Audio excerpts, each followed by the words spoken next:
Bonsoir à toutes et à tous et bienvenue au Journal du Soir. Voici les titres.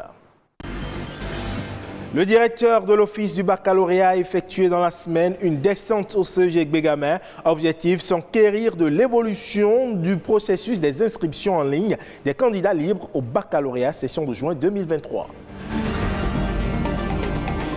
Et on parle de la tontine en ligne, une pratique de plus en plus répandue au sein de la population. Cette version modernisée de la tontine contribuerait à la hausse du pouvoir d'achat du citoyen. Et ce nouveau-né dans l'univers littéraire béninois, c'est un ouvrage autobiographique intitulé « Enfance volée ». Elle est écrite par la chanteuse béninoise Nono Miwa.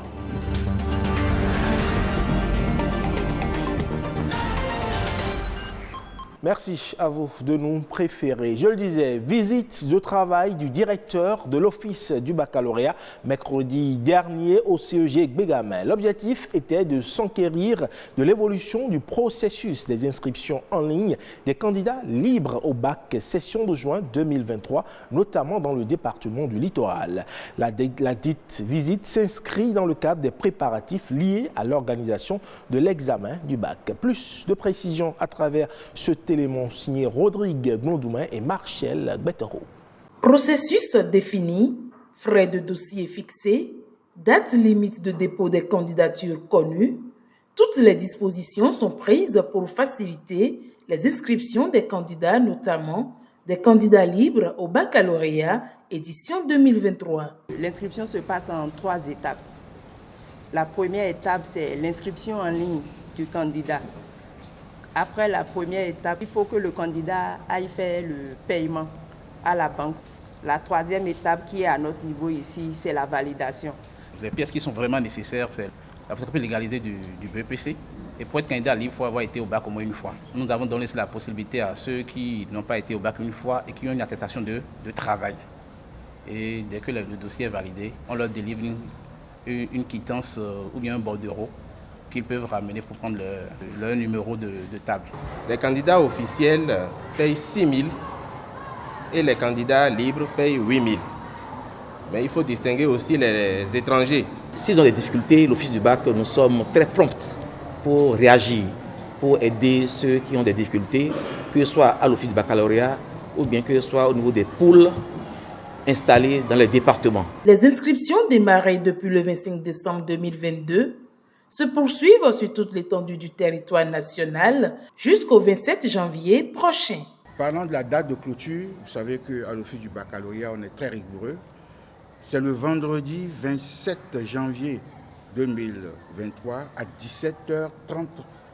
Rigoureusement, cela fait 45 jours pour l'instruction. Aucun retard ne sera toléré. Moi-même, je vais me transporter dans plusieurs centres parce que c'est tout le pays qui est en marche. Dans le rang des potentiels candidats, on note une totale satisfaction. Il y a des équipes sur le terrain et tout ça se déroule normal.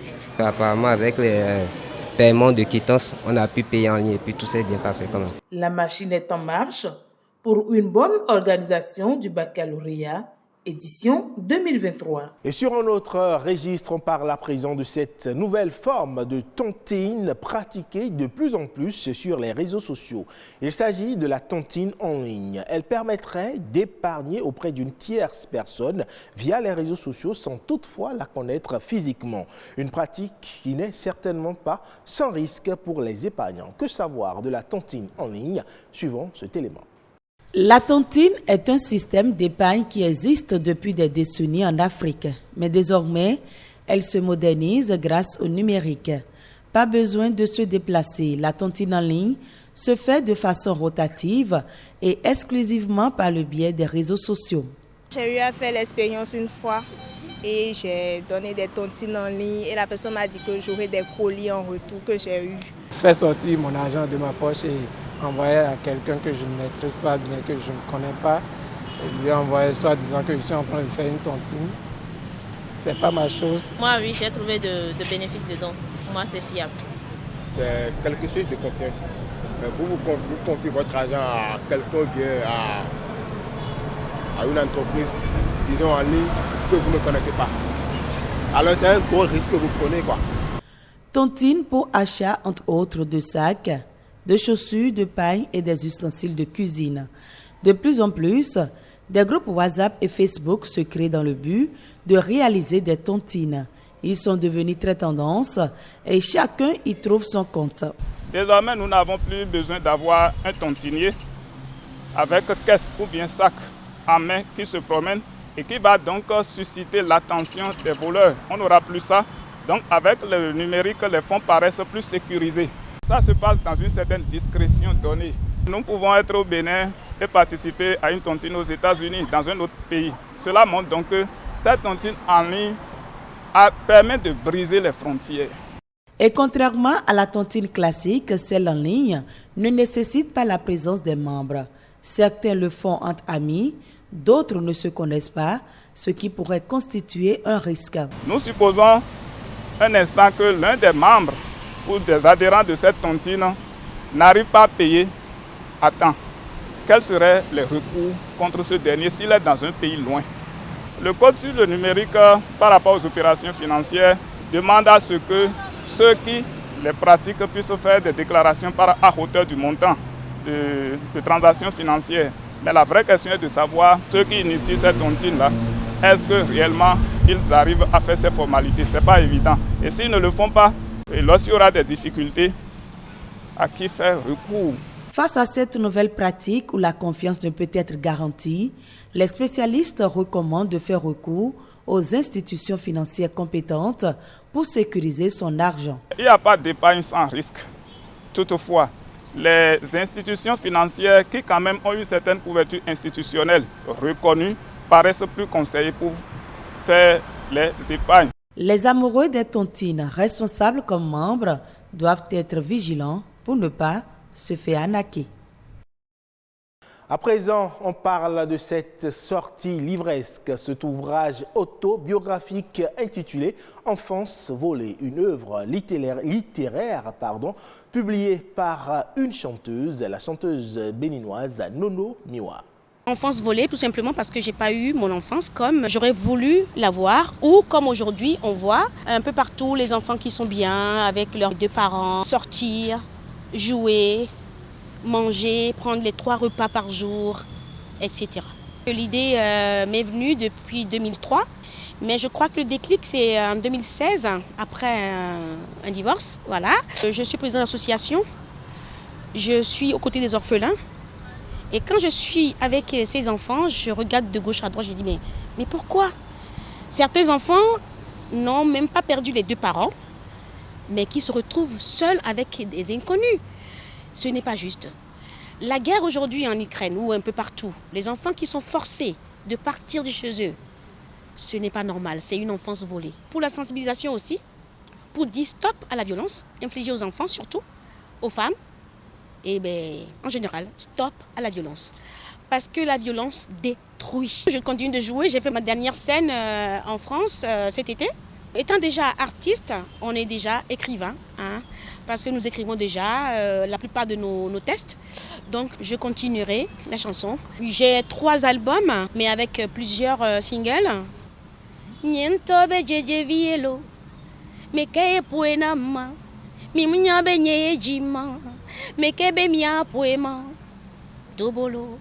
J'aime pas qu'on frappe, qu'on martyrise les enfants. D'où cette chanson que j'ai revisitée, que vous retrouverez sur l'album Lève-toi sur YouTube.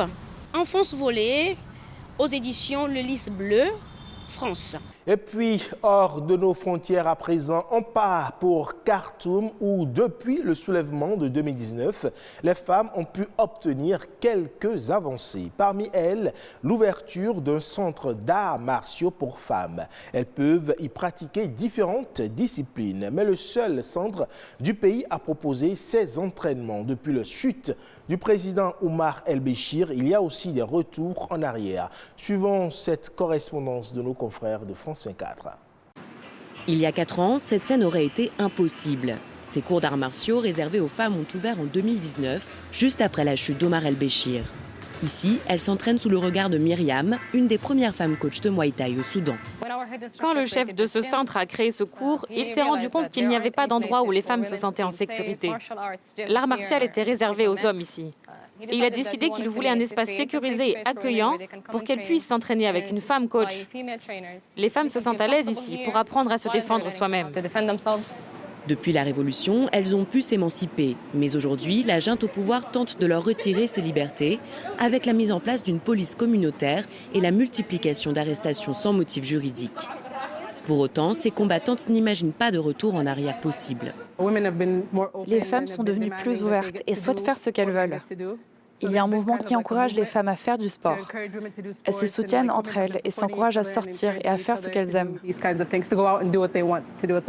Myriam est un espoir de la discipline. En 2021, elle arrive 3e au championnat africain au Caire. Une fierté pour son pays, mais aussi ses parents. Myriam a d'abord caché sa nouvelle passion à sa mère, opposée au sport perçu comme violent. Son père, lui, a tout de suite accepté après 3 décennies d'oppression. Malheureusement, quand les islamistes sont arrivés au pouvoir, ils ont voulu séparer les filles des garçons. Avant, on n'était plus mixte, on était une société ouverte, on pratiquait tous les sports ensemble.